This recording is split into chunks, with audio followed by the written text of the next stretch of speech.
Olá, vamos avançar na nossa análise do Evangelho de Mateus. Nós estamos estudando o Sermão do Monte e nessa aula eu quero ir com vocês para o texto de Mateus, capítulo 5, versículos 17 e 20. E esse texto aqui do Sermão do Monte é um texto muito importante, é um texto muito debatido e é um texto que possui muitas ramificações teológicas, muitos debates, especialmente quanto à relação do Antigo Testamento com o Novo, geralmente dependem ou pelo menos desaguam nesse texto. Esse texto é fundamental para a gente entender alguns temas do Evangelho de Mateus e até do restante do Novo Testamento. Como, por exemplo, como deve ser a relação entre o Antigo Testamento e o Novo, qual é o lugar da lei de Moisés na nova dispensação, no novo tempo trazido pelo Senhor Jesus Cristo e outros assuntos, ok? E também é muito importante a gente entender a posição desse texto dentro do Sermão do Monte. Ele é posicionado, e para isso vamos partir aqui para o nosso esboço geral, certo? Esse texto de Mateus 5, do texto do versículo 17 até o versículo 20, ele é posicionado logo depois das bem-aventuranças e logo antes de uma série de interpretações que o Senhor Jesus Cristo vai fazer dos escritos antigos, do Antigo Testamento e de como esse texto era interpretado. Então, o texto que nós vamos ler, muitos sugerem que é inclusive o centro do Sermão do Monte, ok? É o coração do Sermão do Monte. O Sermão do Monte, ele tem vários assuntos, mas o coração do Sermão do Monte é esse texto de Mateus capítulo 5, verso 17 a 20.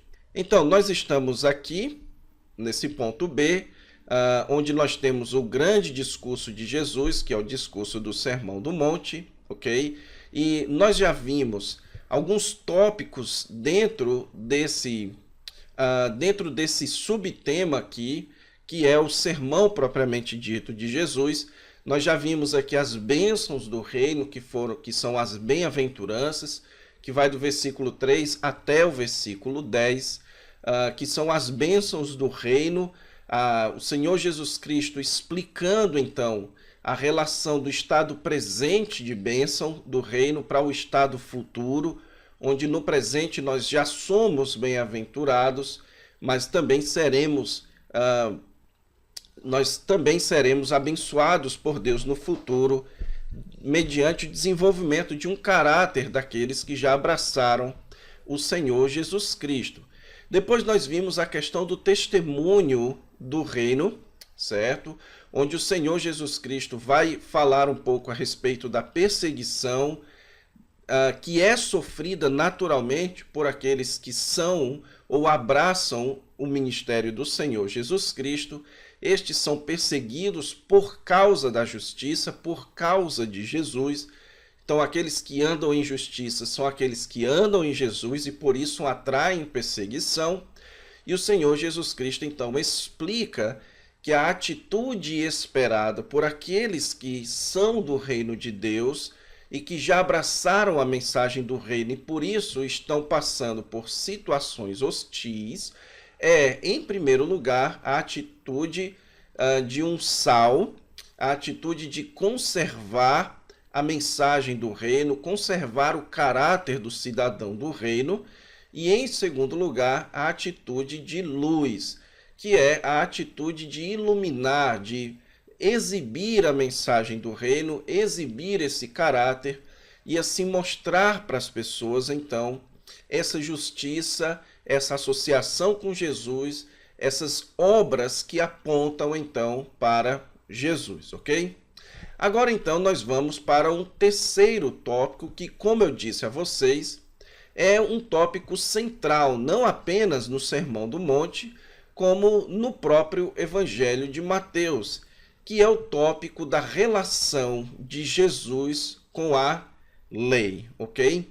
Então, esse é o tópico que vai do versículo 17 até o versículo 48, até o final do capítulo 5. Então, a partir de agora, do versículo 17 até o final do capítulo, nós temos aqui o Senhor Jesus Cristo se colocando em comparação com o Antigo Testamento. Eu mencionei aqui a lei, mas é bem mais ampla, é com todo o Antigo Testamento, ok? O que você vai encontrar, como eu disse a vocês no início, é a relação, então, entre a justiça do Antigo Testamento e Jesus.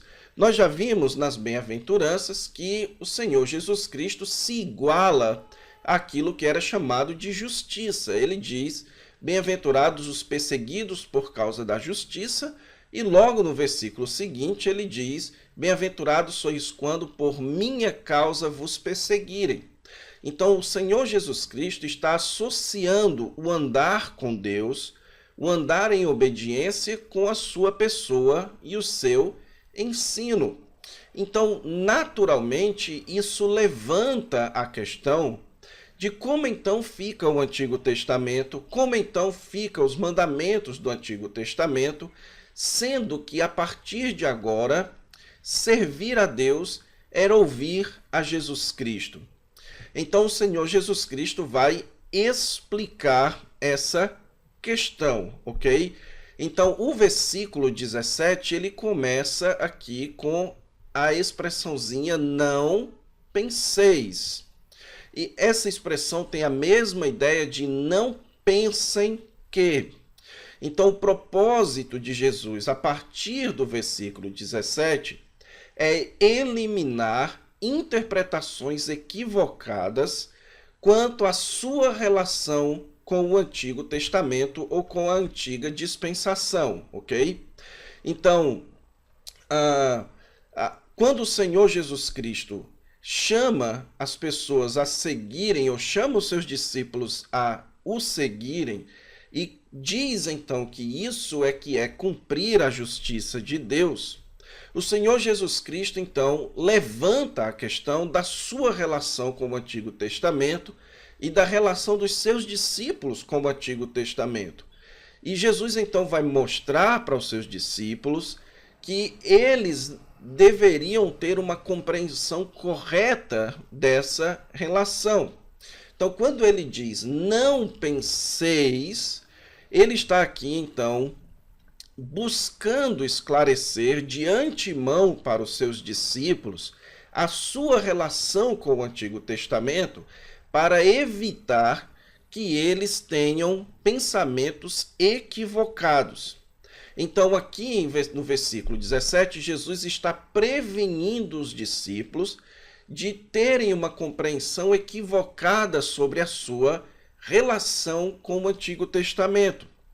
E essa compreensão está aqui, essa possível compreensão é expressa aqui no versículo 17, quando o Senhor Jesus Cristo diz: não penseis que vim revogar a lei.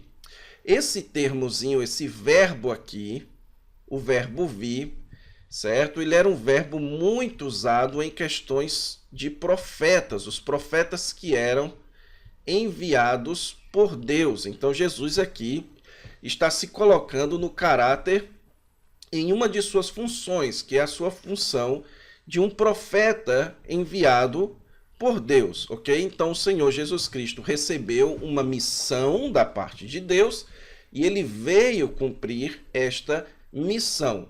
E parte da sua missão não deveria ser entendida como revogar a lei ou os profetas.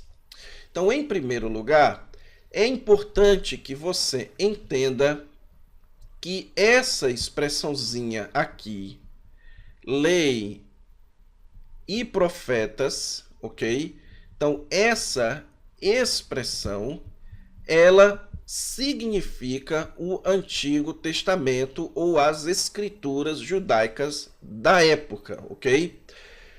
Isso é muito importante que seja dito e que você preste atenção, para que não se pense que aqui o Senhor Jesus Cristo vai falar da sua relação única e exclusivamente com a lei de Moisés ou com os 10 mandamentos. O Senhor Jesus Cristo está deixando aqui claro que o que ele quer trabalhar com seus discípulos é a sua relação não só com os escritos do Pentateuco, com os escritos que trazem a lei, no caso aqui lei, mas como também sobre os escritos proféticos. Então, a lei ou os profetas é uma outra forma do Senhor Jesus Cristo falar aqui da sua relação com o Antigo Testamento. Então, o que Jesus vai tentar fazer a partir de agora? Ele vai tentar colocar o seu ensino dentro do progresso da história da salvação. Eu já expliquei a vocês em aulas anteriores que existe esse processo, estes eventos que marcam o avanço da obra de Deus neste mundo. Um desses eventos, ou o evento mais marcante até agora, é a chegada do Messias, a primeira vinda do Senhor Jesus Cristo, o seu ensino e a sua obra na cruz, sepultamento, redenção, subida aos céus e derramamento do Espírito Santo. Então, onde o ensino do Senhor Jesus Cristo se encaixa nesse processo, nesse plano da redenção? Onde está o seu ensino? Será que o seu ensino ele veio revogar, abolir o Antigo Testamento? Então, a palavra traduzida aqui por revogar, ela também poderia ser traduzida por destruir, ok? Ela era usada em contextos de demolição, por exemplo. É como se Jesus estivesse dizendo, não pensem que eu vim destruir o Antigo Testamento. Então está muito claro aqui que o Senhor Jesus Cristo está falando a respeito da natureza do Antigo Testamento. E o que ele quer dizer aqui é que ele não veio destruir a autoridade do Antigo Testamento. Ele não veio destruir a posição canônica que o Antigo Testamento tem. O que isso significa? Que a vinda de Jesus não significa, portanto, que você precisa rasgar o Antigo Testamento da sua Bíblia, que você precisa desprezar agora o Antigo Testamento e que, portanto, agora é tudo Jesus, é tudo novo, como se tudo que Jesus fosse dizer ele dissesse, então, algo completamente novo e que, portanto, você não precisa mais de jeito nenhum do Antigo Testamento. Então, a questão aqui é a questão da natureza do Antigo Testamento. Jesus, então, está dizendo, não pensem, ou vocês ouviram eu dizendo que me seguir é cumprir a justiça de Deus.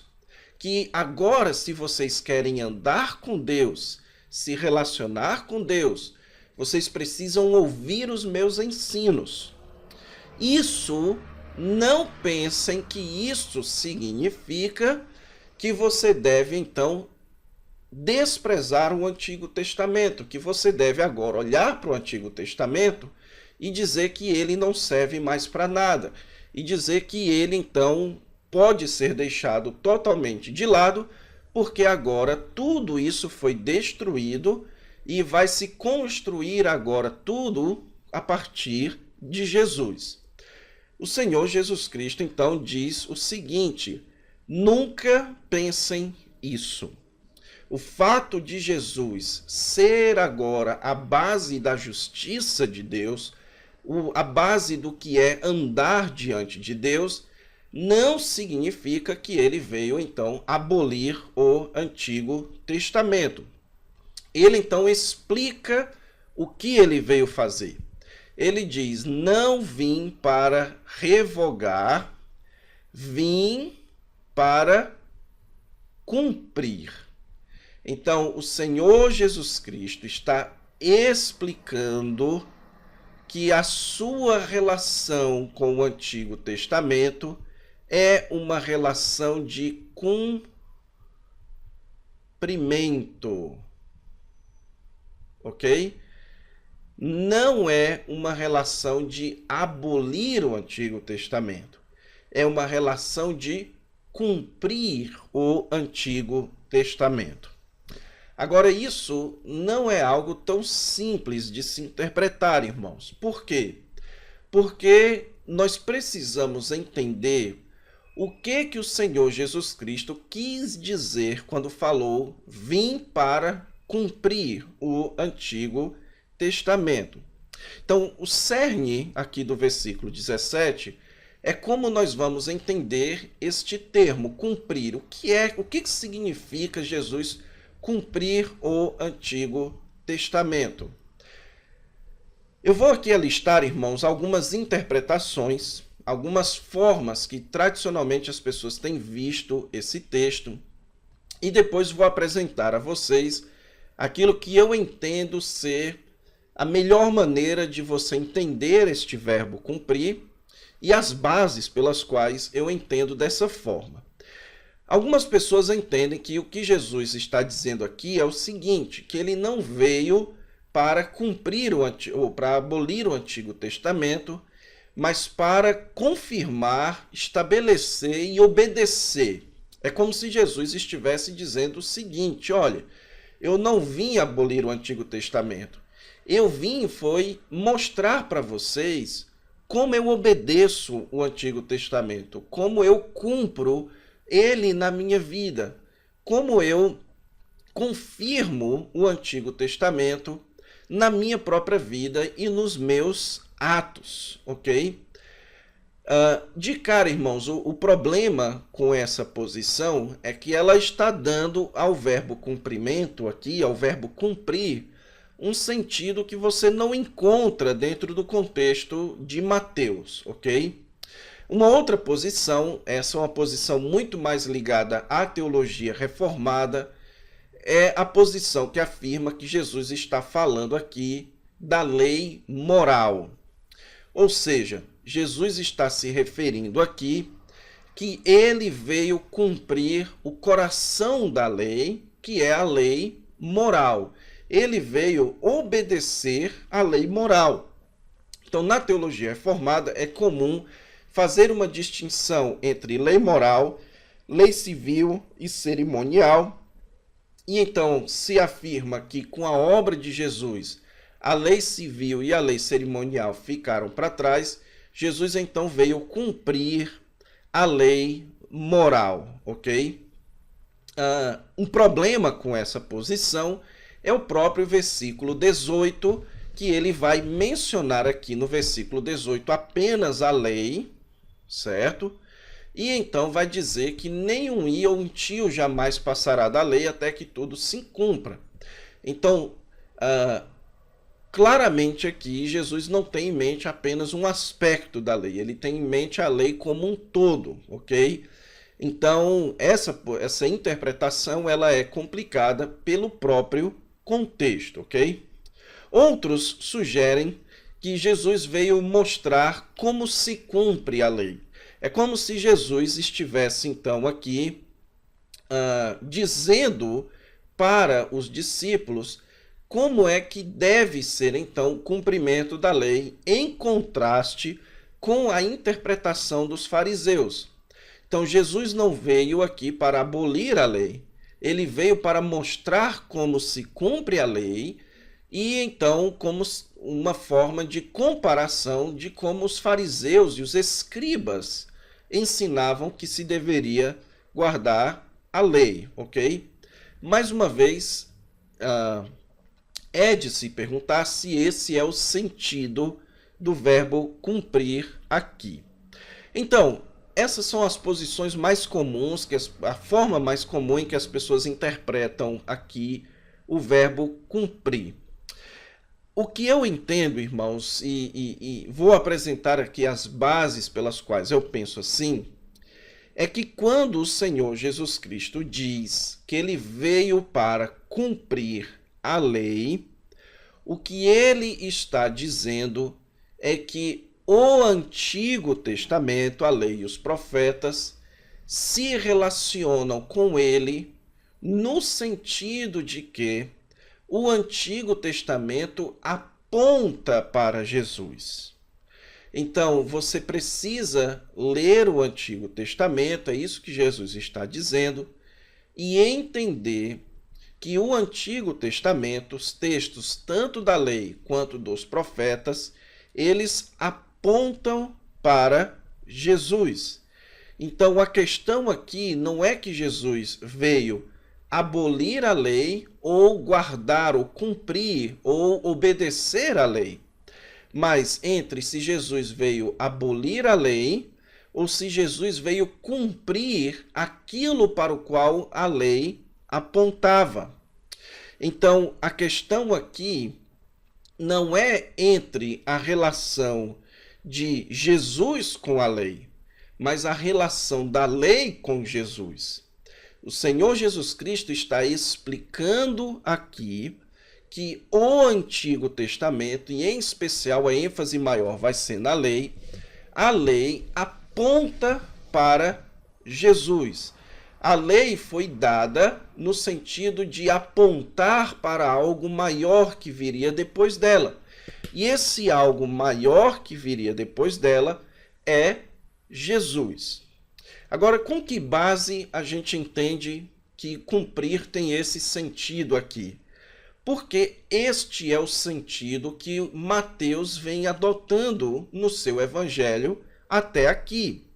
Então, no prólogo de Mateus, no capítulo 1 e no capítulo 2, Mateus utiliza a palavra cumprir de várias formas. Então, para lembrar você de pelo menos uma delas, você pode voltar aqui no texto de Mateus capítulo 2, versículo 15. Então, se você tem aí sua Bíblia, abra em Mateus capítulo 2, versículo 15, que diz o seguinte: dispondo-se, versículo 14, dispondo-se ele, tomou de noite o menino e sua mãe e partiu para o Egito. E lá ficou até a morte de Herodes, para que se cumprisse o que fora dito pelo Senhor por intermédio do profeta: do Egito chamei o meu filho. Então veja aqui como Mateus entende o texto aqui, essa citação do Antigo Testamento. Mateus está dizendo que este texto do Antigo Testamento, do Egito chamei meu filho, ele apontava para o Messias, que aquele processo do povo de Israel sair do Egito e ir para a terra, ele apontava para um outro evento histórico, que era a saída de Jesus do Egito para a terra de Israel. Então, isso não significa que, portanto, você poderia ir lá no texto do Antigo Testamento e arrancá-lo da sua Bíblia e jogar fora. Porque o fato de Jesus ir para o Egito, sair do Egito e ir para Israel, isso não significa que o que foi dito no Antigo Testamento deve ser abolido e aquilo não tem autoridade e aquilo então deve ser desprezado. Não. A relação então do Antigo Testamento com os eventos da vida de Jesus é uma relação de cumprimento. O Senhor Jesus Cristo veio para cumprir o propósito para o qual aqueles eventos do Antigo Testamento aconteceram. E aplicando agora no texto aqui do versículo 17, o Senhor Jesus Cristo não veio abolir o Antigo Testamento, mas cumprir o propósito para o qual o Antigo Testamento foi escrito. Aplicando agora a questão da lei, o Senhor Jesus Cristo não veio abolir a lei no sentido de que você agora deve arrancar a lei da sua Bíblia, que ela não serve mais para nada. Não. O Senhor Jesus Cristo veio para cumprir o fim, o propósito para o qual a lei foi escrita. Jesus aqui não está anunciando o fim da relevância do Antigo Testamento. mas ele está afirmando, preste atenção nisso que eu estou dizendo, certo? Jesus agora está afirmando que é chegado o período em que aquilo para o qual a lei apontava chegou e que, portanto, o propósito, a lei atingiu o seu propósito e que, por isso, a partir de agora, seguir a lei de Deus é seguir a Jesus, ok? Então, a lei de Deus continua válida, a lei de Deus continua com autoridade no Antigo Testamento, a lei de Moisés continua sendo um texto canônico, ok? Agora, a partir de agora, você precisa olhar para o Antigo Testamento, olhar para a lei de Moisés, à luz de Cristo, à luz da chegada do Redentor. E, portanto, a partir de agora, o Senhor Jesus Cristo não apenas vai dizer como você deve interpretar a lei, ele vai dizer o que continua válido da lei de Moisés, o que ficou para trás. O Senhor Jesus Cristo vai dizer, então, vai ditar, então, como deve ser a vida de um justo. A partir de agora, a sua relação com a lei de Moisés precisa ser mediada por Jesus. E então, à luz de Jesus, você precisa saber aquilo que continua ou não continua válido. Aquilo que continua válido para os cristãos no Novo Testamento e aquilo que ficou para trás. Então, isso, irmãos, tem uma relevância muito importante para a nossa teologia do Novo Testamento, ok? Em primeiro lugar, porque aqui Jesus está mostrando, certo, que ele agora é o meio pelo qual você se relaciona com o Antigo Testamento. Os cristãos do Novo Testamento, os discípulos do Novo Testamento, não estão mais, então, debaixo da lei de Moisés como aqueles que estavam no Antigo Testamento. Os cristãos do Novo Testamento agora estão debaixo de Jesus Cristo. E, portanto, Jesus é o meio para você entender a lei de Moisés e para você saber o que você deve cumprir e o que não cumprir da lei de Moisés. Lembrando que eu estou usando a palavra cumprir aqui no sentido de obediência, ok? Então, Jesus está dizendo que ele é o intérprete autorizado por Deus do Antigo Testamento. E é exatamente por isso, irmãos, que você vai para o Novo Testamento e você vai ver alguns mandamentos do Antigo Testamento que foram abolidos, que ficaram para trás, que eles já não são mais normativos para o cristão no Novo Testamento. Porque agora nós lemos o Antigo Testamento à luz do Senhor Jesus Cristo, ok?